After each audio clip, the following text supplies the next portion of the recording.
નમસ્કાર દર્શક મિત્રો, હું શીતલ મહેતા ન્યૂઝ ઓફ કચ્છમાં આપનું સ્વાગત છે। જોઈએ આજના સમાચાર। કલાપૂર્ણમ પ્લાયવુડ એન્ડ લેમિનેટ તમામ પ્રકારના પ્લાયવુડ તથા હાર્ડવેર માટેની ખરીદીનું ઉત્તમ સ્થળ કલાપૂર્ણમ આર્કેડ, બીસીસીબી બેંક સામે, new station road, Bhuj. Ketu Mehta 9408619451। Gujarat સરકારે નોકરીના કલાકો 9 થી વધારી 10 કર્યા। મહિલાઓ હવે નાઇટ શિફ્ટમાં કામ કરી શકશે। 20 થી વધુ કર્મચારી કામ કરતા હોય તેવી સંસ્થા ઉપર નિયમ લાગુ થશે। ગુજરાત વિધાનસભામાં શોપ એન્ડ એસ્ટાબ્લિશમેન્ટ એક્ટ હેઠળ સુધારા બિલ સર્વાનુમતે પસાર કરવામાં આવ્યું છે, જે મુજબ હવે દૈનિક કામના કલાકોની મર્યાદા 9 કલાકથી વધારીને 10 કલાક કરવામાં આવી છે। મહિલાઓને નાઇટ શિફ્ટ કરવાની છૂટ આપી અને 20 થી વધુ કર્મચારી કામ કરતા હોય એ સંસ્થા પર નિયમ લાગુ પડશે। આ બિલની ચર્ચા દરમિયાન ગૃહમાં ભારે હંગામો જોવા મળ્યો હતો।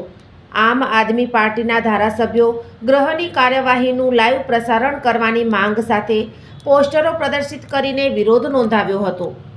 વિધાનસભામાં શ્રમ અને રોજગાર મંત્રી કુંવરજીભાઈ બાવળિયા દ્વારા રાજ્યપત્રમાં અગાઉ પ્રસિદ્ધ થયેલા Gujarat shop and establishment act અધિનિયમ સુધારા બિલ આજે રજૂ કરવામાં આવ્યું હતું, જેને ગૃહના સભ્યો દ્વારા સર્વાનુમતે પસાર કરવામાં આવ્યું હતું। મંત્રી કુંવરજી બાવળિયાએ જણાવ્યું હતું, રાજ્ય સરકાર દ્વારા ગુજરાત દુકાન અને સંસ્થા અધિનિયમ 2019માં કામદારોની કામની સ્થિતિમાં સુધારો કરવા, સ્ત્રીઓ માટે નોકરીની વધુ તકો ઊભી કરવા, ધંધો કરવા માટે સાનુકૂળ વાતાવરણ પૂરું પાડવા, વર્ષમાં 365 દિવસ સંસ્થા ચલાવવાની અને સંસ્થા ખોલવાની અને બંધ કરવાની સમયની સ્વતંત્રતાનો, સ્ત્રીઓને પૂરતી સુરક્ષા અને સલામતીની જોગવાઈઓ સાથે રાતપાળી દરમિયાન કામ કરવાની પરવાનગી, ઓનલાઈન રજિસ્ટ્રેશન જેવી વિવિધ જોગવાઈ કરવામાં આવી છે। દર્શક મિત્રો, આજે તારીખ 17 ફેબ્રુઆરી 2026 આ હતા આજના સમાચાર। આવતીકાલે ફરી મળીશું, ત્યાં સુધી મને રજા આપશો। નમસ્કાર।